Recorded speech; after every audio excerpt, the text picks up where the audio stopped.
I just want to say one word to you. Just one word.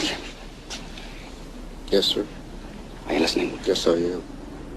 Plastics. We began producing plastic in earnest in the 1950s. It's hard to remember back then. I wasn't alive back then, but you know, we got along without it. But of course, it offered great convenience, and its production skyrocketed. So in 1967, when Dustin Hoffman was advised to go into plastics in The Graduate, there were 25 million tons of plastic produced.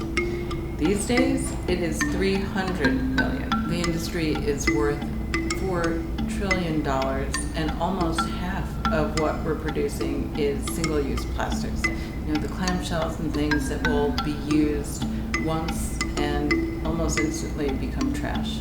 As the trash piles up, people have been increasingly upset about it, about its impacts on these poor countries where it's messing, and also on the oceans, and also on all of us, where it's in our bodies, and it's in our air, and it's in our water. That got me thinking about, why haven't we gotten further with eradicating plastic? And of course, the answer is follow the money. So this is Doheny Beach in Orange County. We welcome you all to come visit it. It's a great place to learn to surf. It's pretty clean because we have ordinances that really stop pollution. Number one is that we have a fee on bags in California. There's also very few beverage containers because we have a container deposit law, which really incentivizes people to bring back their containers. And we don't have many plastic straws because now there's a straw on request law in California that just doesn't fling straws out. People actually have to really ask for them. So one of the things that shocked me when I started working in this area was to find out that many communities and states actually didn't have the legal right to pass a bag ordinance and reduce litter.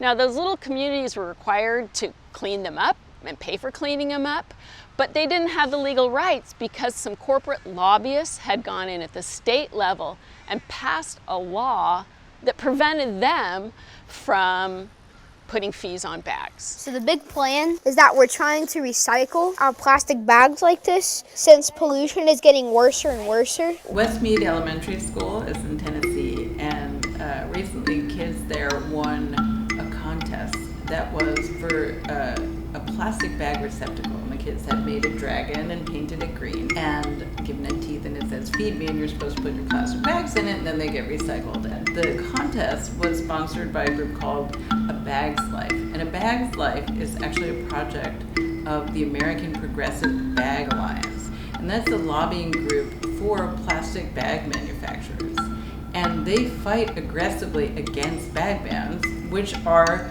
one of the few things that actually help address the plastic waste problem. It really encapsulates this double-edged strategy we've been seeing from the plastic industry, and not just now, but for decades. They've been, on the one hand, saying, recycle, we're with you, let's do it, you know, keep everything clean, and on the other hand, they're fighting every serious attempt to limit plastic production. Makes sense, right? They make their living from plastics production. I consider the recycling symbol to be the most recognizable image of environmental hope. The person who created it was a student in 1970, right after the first celebration of Earth Day. And he entered a contest done by the Container Corporation of America. It's an icon that tells consumers that we can keep consuming products, consuming resources, but that the cycle will continue to create a kind of ecological balance between production and consumption. In 1971, you have the Crying Indian. The Crying Indian commercial was created by Keep America Beautiful, which is an anti-litter organization, which was founded in 1953 by beverage and container corporations. Some of the leaders of it included the Dixie Cup Company and Coca-Cola, and they created a variety of public service announcements through the Ad Council, the U.S.'s preeminent public service ad agency. They brought you Smokey Bear. Remember, only you can prevent forest fires. And just like Smokey Bear focuses on individual responsibility for forest fires, Keep America Beautiful focuses on the individual's role in fighting what they called the litter menace. Some people have a deep, abiding respect for the natural beauty that was once this country. And some people don't. People start pollution. People can stop it.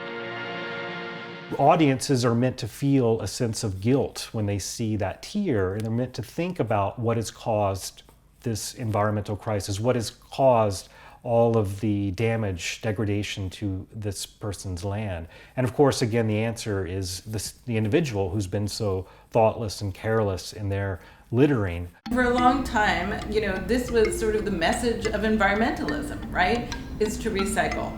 But reduce and reuse, the other two parts of that that three-part message, those sort of went out the window.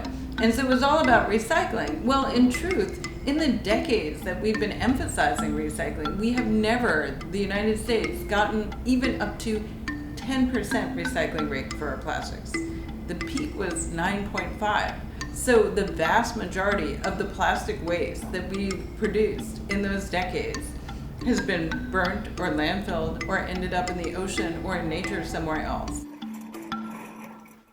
For many years, for about 25 years, we've been sending China our plastic waste.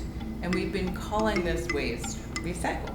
Officially, it's categorized as recycled. But in fact, most of this recycled waste is actually ending up in landfills or in the ocean or being burnt. At the beginning of 2018, the government of China said, we're not going to take the world's plastic waste anymore. New plastic production is so cheap, there's no economic driver for collecting all this plastic, washing it, reprocessing it, and making it into a new product. It really shouldn't be called recyclable if nobody wants to buy the material. The plastics industry is expecting huge growth, even way beyond what we've seen already. We're looking at a slope that's going steeply upwards, and that's in large part because of the declining cost of fossil fuels necessary to make them. This is an environmental story, obviously, but it's very much a climate story too. Because all plastic, or virtually all plastic, is made from fossil fuels, from coal and oil and natural gas. When you look at who the companies producing plastic are, it's often the same ones that are in the oil and gas business, because these are petrochemicals we're talking about. So it is ExxonMobil, it's Dow DuPont, it's Chevron Phillips. These are the same big companies that are also on the hook for the climate crisis. And so we have to address them together.